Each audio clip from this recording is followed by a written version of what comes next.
Hello students, welcome back to this video. So friends, आज इस video में पढ़ने वाले हैं हम क्रोमोसोम या गुणसूत्र की संरचना, गुणसूत्र के प्रकार। तो आइए पढ़ते हैं क्रोमोसोम। तो देखिए, क्रोमोसोम के बारे में देखते हैं। गुणसूत्र की खोज सर्वप्रथम स्ट्रासबर्गर ने किया था। गुणसूत्र प्रोटीन प्लस डीएनए का बना होता है। यह एक धागे नुमा संरचना होती है। सन 1902 में सटा और वेब्रियो ने बताया कि आनुवंशिक लक्षण एक पीढ़ी से दूसरे पीढ़ी में गुणसूत्रों के माध्यम से ही जाता है। उन्होंने क्या बताया कि जो आनुवंशिक लक्षण होते हैं एक पीढ़ी से दूसरी पीढ़ी में गुणसूत्रों के माध्यम से ही जाता है। गुणसूत्र केवल प्रोकैरियोटिक या विकसित कोशिकाओं में ही पाया जाता है। प्रोकैरियोट कोशिकाएं जिसमें केंद्रक विकसित रूप से पाया जाता है, जैसे कि हमारी कोशिकाएं हैं। जो हमारे सबसे पहले जो कोशिका पाई गई थी एक कोश के, उनमें वो उसमें क्रोमोसोम उपस्थित नहीं होता था। माइटोकॉन्ड्रिया और कुछ कोशिकांग अनुपस्थित होते थे। उन्हें यूकैरियोटिक कोशिकाएं कहते थे, वो या पूर्व कोशिकाएं। तो ये केवल प्रोकैरियोटिक कोशिकाओं में ही पाया जाता है। तो आइए अब देखते हैं हम लोग गुणसूत्र की संख्या। पहला है ऑटोसोम। कोशिका या गुणसूत्र के में जो द्विगुणित होता है। ऑटोसोम क्या होता है? द्विगुणित होता है और होता है सेक्स क्रोमोसोम, या इसको एल्यूस क्रोमोसोम भी कहते हैं। ये अगुणित होता है, इसे हैप्लॉइड कहते हैं।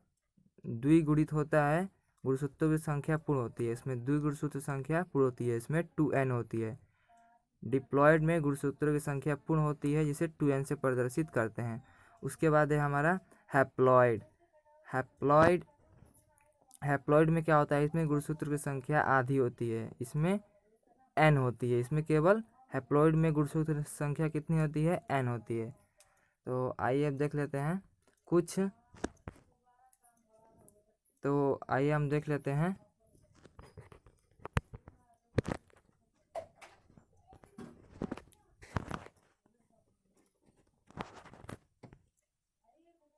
सबसे कम गुणसूत्र एस्केरिस मैंगोलाफेखिला जंतु में पाया जाता है, जिसमें केवल 2 गुणसूत्र पाया जाता है। सबसे कम गुणसूत्र किसमें पाया जाता है? एस्केरिस मैंगोलासेला जंतु में पाया जाता है।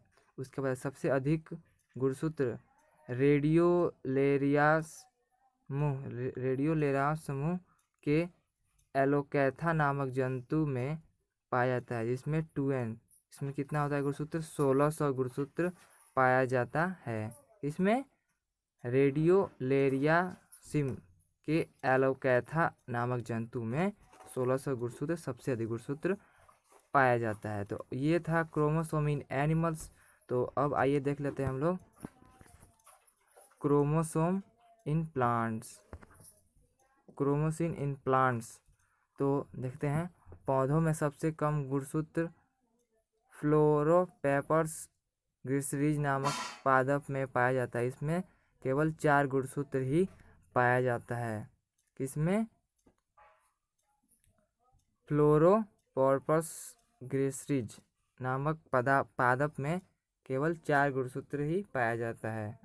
उसके बाद पौधों में सबसे अधिक गुणसूत्र ओफियोग्लोसस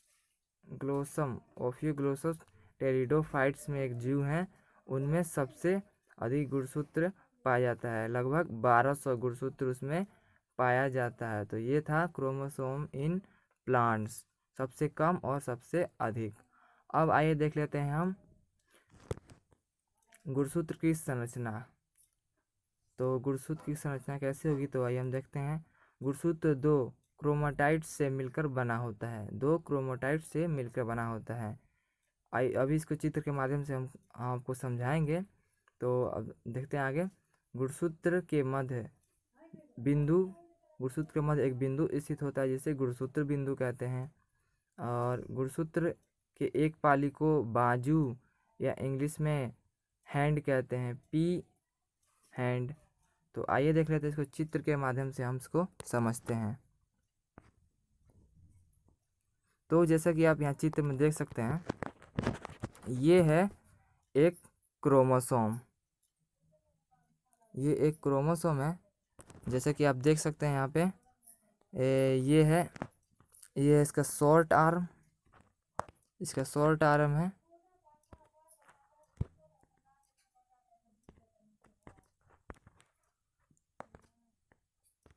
ये इसका शॉर्ट आर्म है, सॉरी, ये इसका शॉर्ट आर्म है और ये इसका लॉन्ग आर्म है।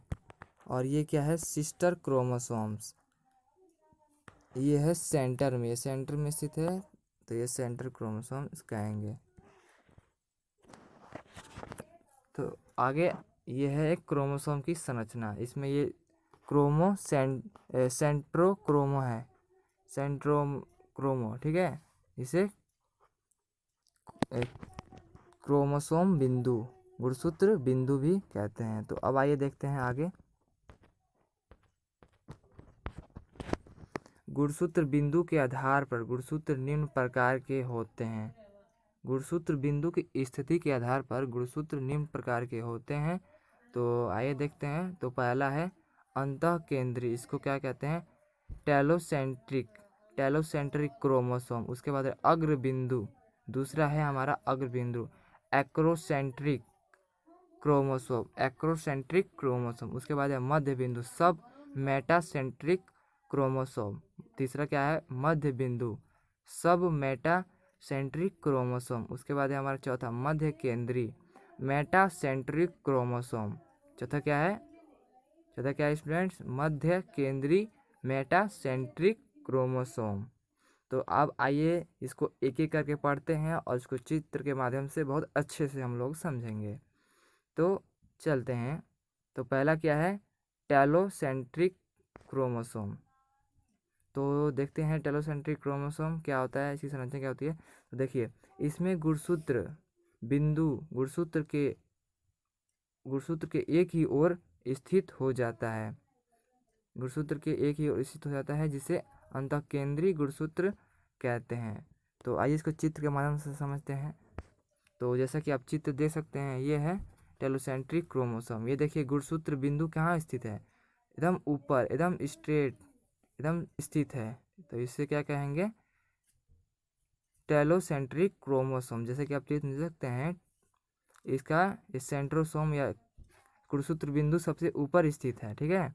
तो इसको टेलोसेंट्रिक क्रोमोसोम कहेंगे। और इसके ये दोनों नीचे वाले आर्म है और इसमें कुंडलित गुणसूत्र स्थित है, ठीक है। तो अब आइए देख लेते हैं हम लोग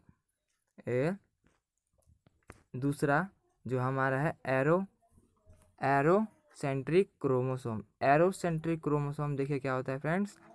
तो इसमें गुणसूत्र एक भाग बहुत ही छोटा हो जाता है और दूसरा भाग बहुत ही बड़ा हो जाता है। इसमें गुणसूत्र बिंदु एक ओर पर स्थित हो जाता है, जिसे अग्र बिंदु क्रोमोसोम कहते हैं।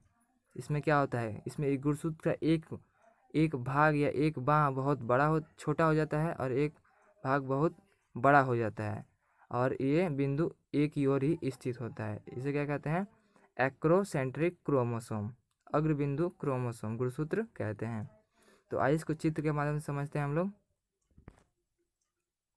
ये है एक्रोसेंट्रिक क्रोमोसोम। जैसा कि आप इस चित्र में देख सकते हैं, इसमें गुणसूत्र का एक बाँह जो पी आर्म है वो बहुत ही लॉन्ग हो चुका है, और जो ऊपर वाला आर्म है, सॉरी नीचे वाला कौन सा आर्म है, क्यू आर्म बहुत लॉन्ग हो चुका है। ऊपर वाला कौन आर्म है, पी आर्म, शॉर्ट आर्म, ये ऊपर छोटा हो चुका है। और सेंट्रोमेयर कहाँ स्थित है, इनके ऊपर स्थित है, बीच से थोड़ा हमारा ऊपर स्थित है। जो पी शॉर्ट आर्म है उसके पास ज़्यादा स्थित है, और ये लॉन्ग आर्म क्यू आर्म के पास से बहुत दूर स्थित है। तो इसे कहेंगे एक्रोसेंट्रिक क्रोमोसोम। तो अब हमारा नेक्स्ट आता है सब मेटासेंट्रिक क्रोमोसोम। सब मेटासेंट्रिक क्रोमोसोम देखिए क्या होता है, इसमें गुणसूत्र बिंदु एक सिरे के पास स्थित हो जाता है। इसमें गुणसूत्र बिंदु कहाँ स्थित होता है, एक सिरे के पास स्थित हो जाता है। इसमें गुणसूत्र दोनों भुजाओं और समान होता है। इसमें गुणसूत्र बिंदु दोनों भुजाओं में समान होता है और इनकी संरचना जे या एल के आकार की होती है। इसमें गुणसूत्र की संरचना कैसी होती है? जे आकार की या एल आकार की कह सकते हैं, इंग्लिश के लेटर के जे और एल के आकार के। तो अब आइए देख लेते हैं हम लोग इसको चित्र के माध्यम से हम लोग देख लेते हैं। तो जैसा कि आप देख सकते हैं ये है सेंट्रोसोम, सब मेटासेंट्रिक सोम। ठीक है फ्रेंड्स, जैसे कि आप देख सकते हैं इसमें गुणसूत्र इस तरह स्थित हुआ है, इसमें इसका आर्म देख रहे हैं जे के ऐसा इसका संरचना बन गया है। तो इसे क्या कहेंगे? सब मेटासेंट्रिक क्रोमोसोम। तो अब आइए देखते हैं हमारा चौथा और लास्टवा क्रोमोसोम, जिसे क्या है? Metacentric chromosome. तो मेटासेंट्रिक क्रोमोसोम देखते हैं क्या होता है। इसमें गुणसूत्र बिंदु बीचों बीच स्थित होता है। इसमें गुणसूत्र बिंदु कहाँ स्थित होता है? बीचों बीच स्थित हो जाता है। ठीक है फ्रेंड्स, और इसमें गुणसूत्रों की दोनों भुजाएं आपस में बराबर होती है। जो इसमें गुणसूत्र की बाँह होती है या आर्म कहते हैं, वो दोनों एकदम एक दूसरे के बराबर होती हैं और ये वी आकार की जैसी संरचना बनाती है। जो मेटासेंट्रिक क्रोमोसोम है, इसमें गुणसूत्र बिंदु बीचों बीच में स्थित हो जाता है और गुणसूत्रों की दोनों भुजाएं आपस में बराबर हो जाती हैं और ये वी आकार की संरचना इंग्लिश के कैपिटल लेटर वी के आकार की संरचना को व्यक्त करती है। तो इसे मेटासेंट्रिक क्रोमोसोम कहते हैं। तो आइए इसको चित्र के माध्यम से बेहतर समझ पाएंगे और हमें अच्छे बहुत दिनों तक याद रहेगा। तो आइए इसको चित्र के माध्यम से हम समझते हैं। तो जैसा कि आप ये देख सकते हैं मेटासेंट्रिक क्रोमोसोम, तो इसमें देख सकते हैं आप गुणसूत्र एकदम केंद्र में स्थित हो गया, सेंटर में गुणसूत्र बिंदु। तो इसमें देखते हैं दोनों आर्म एक दूसरे के समांतर मतलब बराबर है इनकी दोनों की लंबाई। तो ये है मेटासेंट्रिक क्रोमोसोम। सो फ्रेंड्स, इस वीडियो में बस इतना ही। अगर आपको वीडियो अच्छा लगे तो please like, subscribe and share, press the bell icon.